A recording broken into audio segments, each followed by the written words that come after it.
Go look good.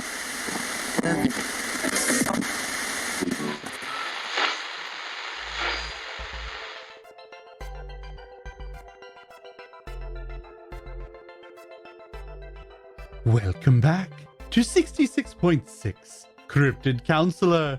Apologies for the long wait, dear creepy crawlies. After the last interview, there were some lingering complications. But we're back, and I'm very pleased to bring you a special guest. Don't get into a staring contest with them, listeners, or you may find yourselves drawn into the glassy-eyed gaze of Twee the Dollmaker. Oh no. Greetings, counselor. Please, just host is fine. What brings you to our show, Twee? You stink of it too. I beg your pardon? Unsure, tired, bored of insanity, stretching for comfort, for stability. And yet, there is nothing to be done. Death is temporary, but pain is inevitable. Strange sawdust. That sounds like a lot to be going through. Maybe we could... No. I taste this from you. Your fear is bland, odd, temporary. You know you'll be back. You only fear the feeling of the nail before it stops your heart. The coffin holds no sway over you. Oh. Are you referring to how I keep showing up here time after time, despite how often something eats me, or incinerates me, or tears me to shreds, or uses any of a myriad number of other ways to murder me? It makes you taste stale. Fear of pain is so shallow. Fear of death is sweeter, but you would embrace it if only you could. No, I shall not be making a doll for you today. That's too bad. I was so looking forward to it, too. Lies do not become you, counselor. But enough. I have come to talk. That is such a relief to hear, and that is surely no lie. How can we try to help you? Let me explain first. I am a doll maker. This much you already know. I sit and I watch happy little flesh and bloods until something changes. And I taste it. The air around them changes. Their eyes grow wide. Sometimes they scream. Everyone is different, but something awakens inside them.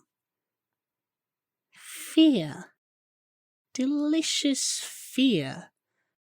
But not all fears are the same. They taste different to you? Mm-hmm. Some are sharp and shrill.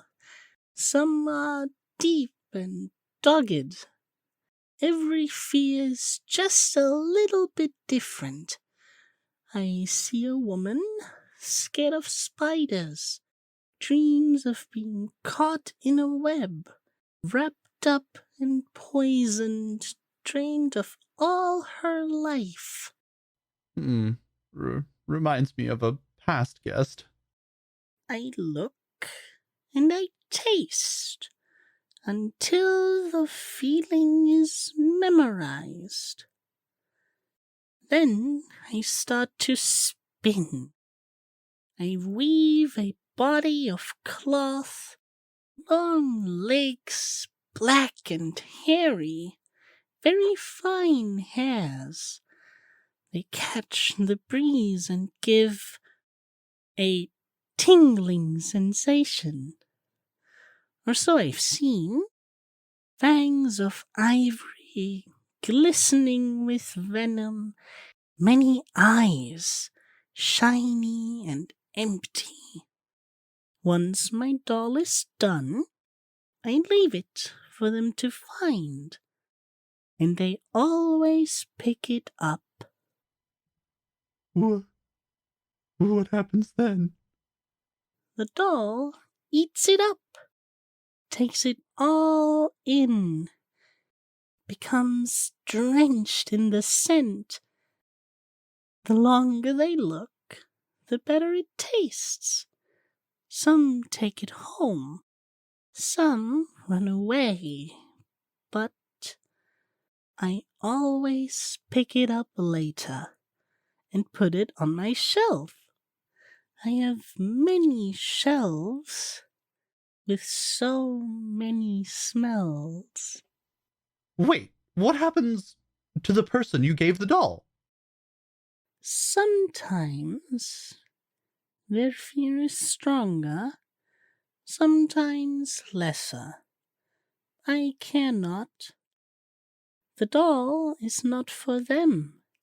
The dolls are for me. Oh, I see. This is a little more benign than I had expected. Sometimes a doll starts to lose its scent. Oh no, I spoke too soon.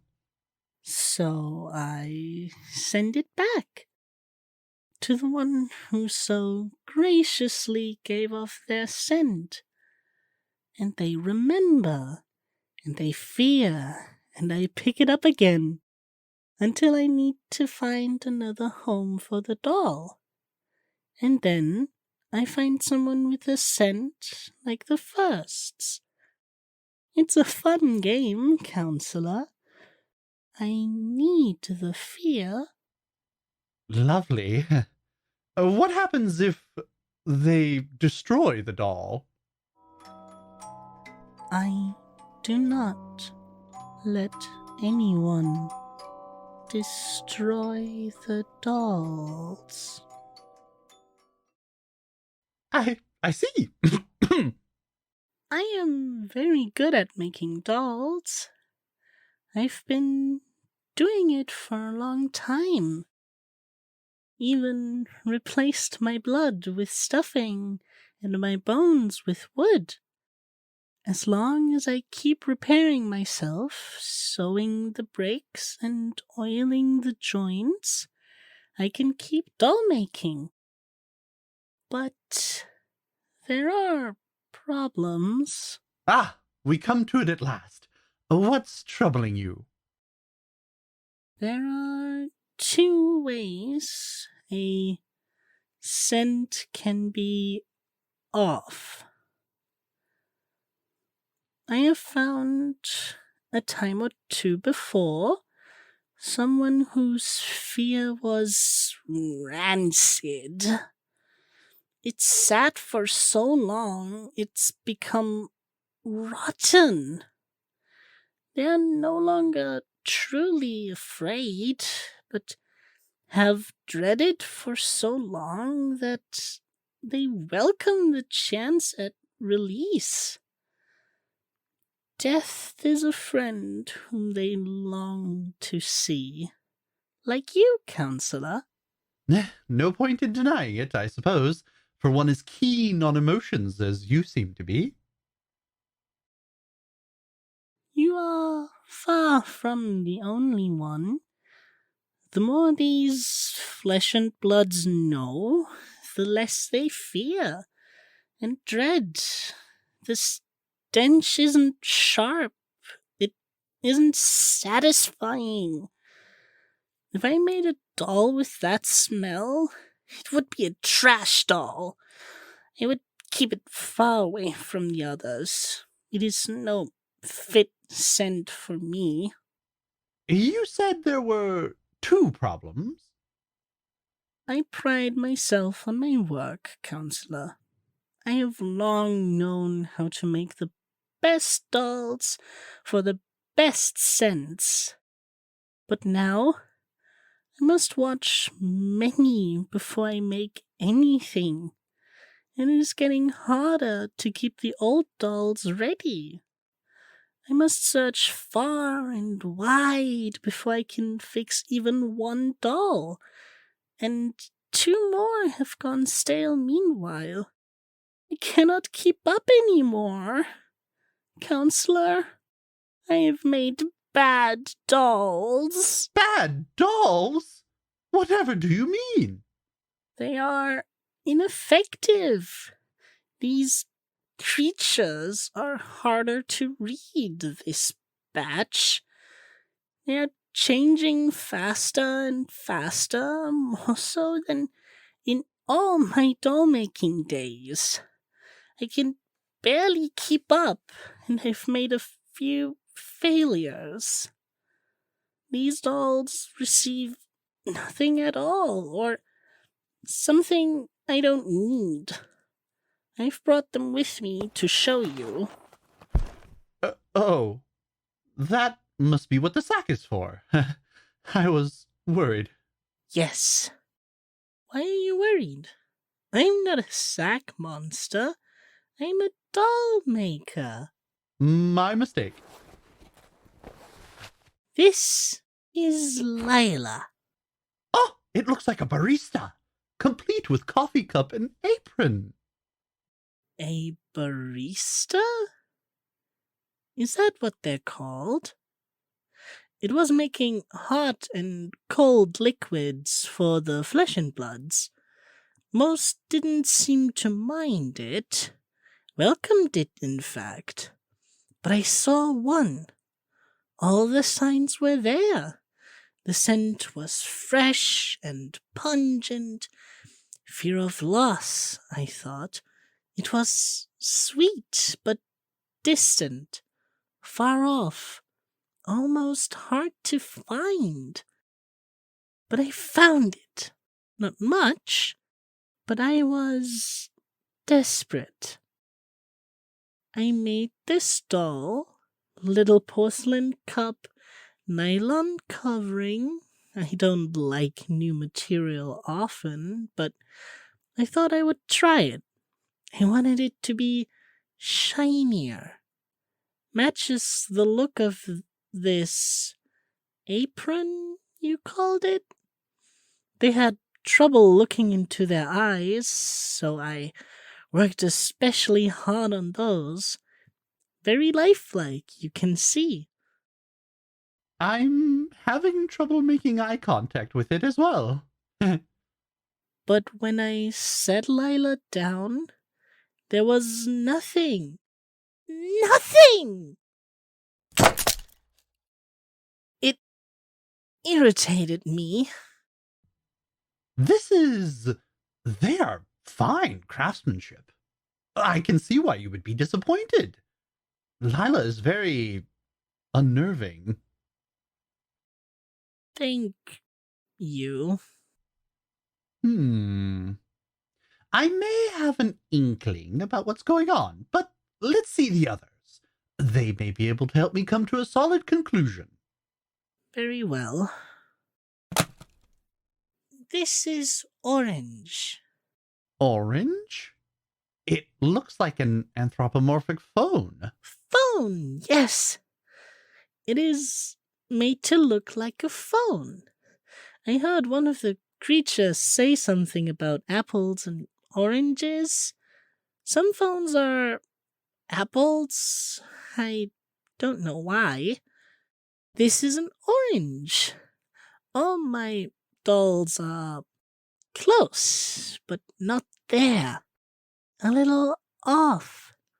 Different. It helps get a better scent sometimes. Indeed. I followed a creature that kept a phone with them. Any time it made a noise, the scent wafted over me pleasantly. They would look and then set it down, and the smell was full of anxiety, worry, fear for the future. The little creature was buying time, and yet they kept the phone with them at all times. The sound it made would change from time to time. Maybe I thought one day the sound would be a particular one, and it would be what they feared most. So I made this doll, blank-faced, stubby arms and legs, but more importantly, every now and again... Its face lights up! Oh, and it makes an awful racket, too! You are as annoyed by it as they were. Instead of fear, there was simple vexation. No use at all. They hid it away and just tried to prevent the noise. But there was no fear. I tried different sounds. Just more failure. I'm afraid this confirms my earlier theory, but are there any more? One more. That's... Huh? a preacher. Yes.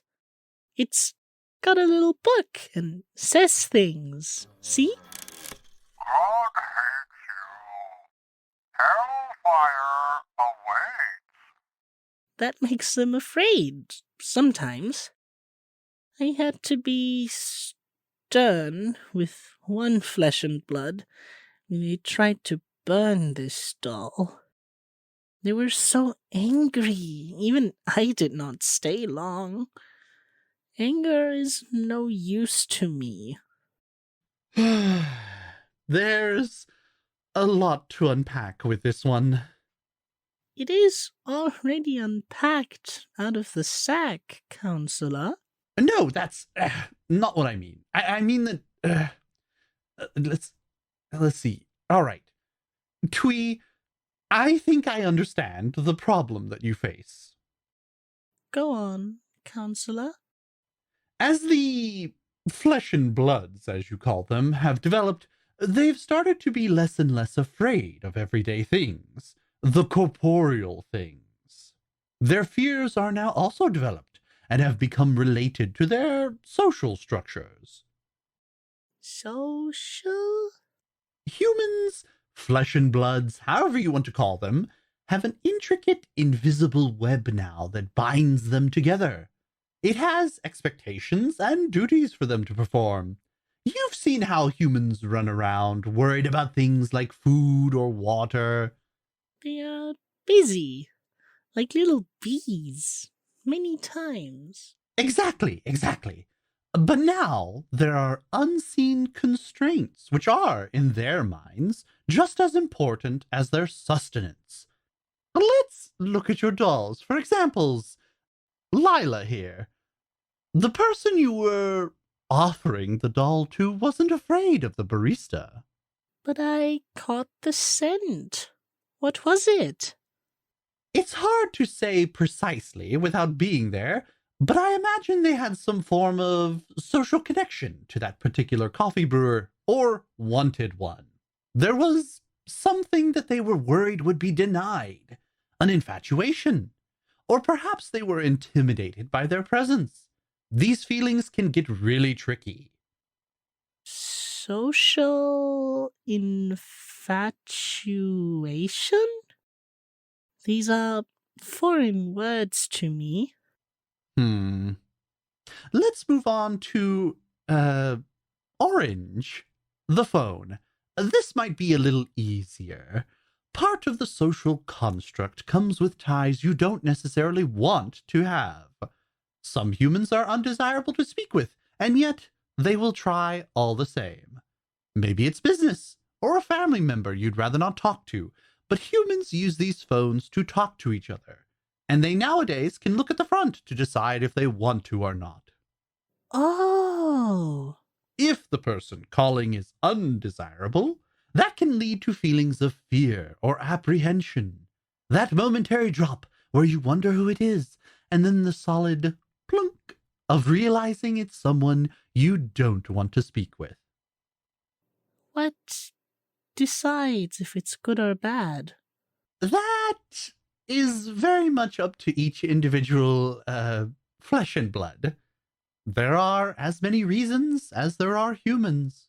Oh no, there are a lot of them. Yes, unfortunately. This last one is quite difficult to explain. The humans have a tenuous grasp on the invisible things of the many, many worlds out there, and oftentimes they get the stories very mixed up. Or sometimes they get it exactly right. Either way, that can be horrifying to them. At last, something I can use. But you'd have to have a grasp of religion for that, or at least the kinds of religion that horrify people. What is religion? A belief system pertaining to the supernatural. That's going to be difficult to explain too. I'm talking to a doll that makes dolls. Let's see. Do you know what gods are? What are gods? Oh dear. Like a creator, I suppose. Creator? I don't remember a creator. I made myself. I carved the wood of my limbs, stained it to last longer, and became inanimate. Immortal as long as I replace my pieces. I was flesh and blood once, but no more. The former body, I don't remember it, and that body's makers must be long dust. Right. Well, doesn't look like any of these are going to be an easy explanation. The point is, the things people are afraid of now are more intangible. I'm sure a spider will still scare a fair number of people, but... It is not enough anymore. I have tried. And I cannot make dolls of things I cannot see. Even I am not skilled enough for that. At least, I won't be able to learn before I start to wear down. Without the taste of fear, I will last a long time, but my grip loosens on this body, and my self starts to vanish. I will eventually become just a doll once more. I'm so sorry I couldn't be of more help. Sad, too. Your dolls are quite well made, and would look right at home in a haunted house, maybe. What is a haunted house? Oh, it's a place where people go to get scared. Flesh and bloods choose to be scared? In these houses? Yes, actually. Yes, they do. There are quite a few who delight in being spooked, or rather, take their friends to watch them be afraid of whatever is in the house. I'm absolutely positive dolls play a central role in many a haunted house as well. Twee, maybe you could leave your dolls in these houses and see if they would work for you. Maybe it will work. I would like to see a haunted house. A place drenched in fear. That sounds lovely. I will try it. Thank you, counselor.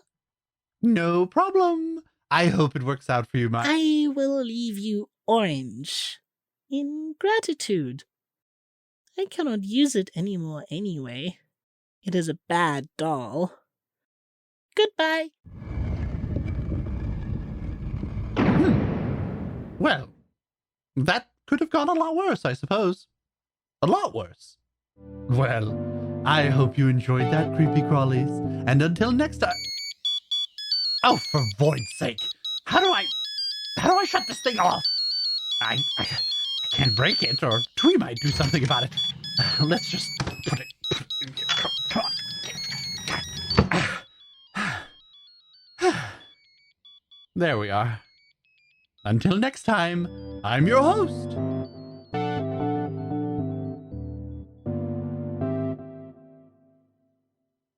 Oh, Stella! Oh, buddy old pal Stella! I have a present for you. I don't want it. Oh, but I thought you were hoping for a new phone.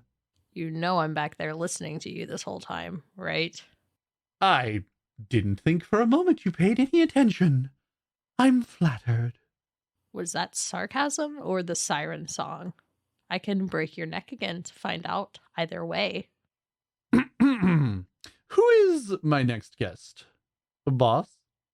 An old friend. Oh no. Pretty bad. Oh no!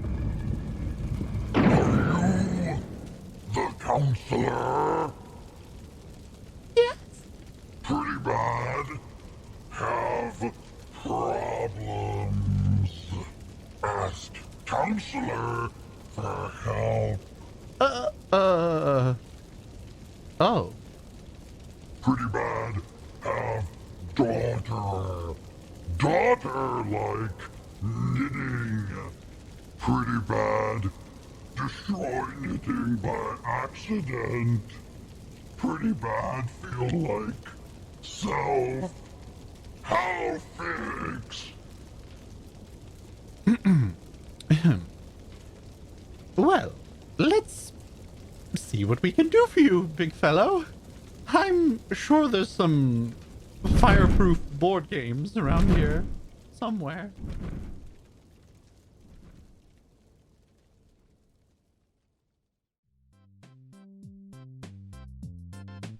Monster Radio is a podcast by Twin Strangers Productions and is licensed under an Attribution Share Alike 4.0 international license. Today's episode was directed by Stella Odom and written by Ty Vaughn. The host is played by Ty Vaughn. Twee was played by Lucienne S. Find out more about us on our Twitter account @MonsterRadioPod or our production account @TwinStrangersP.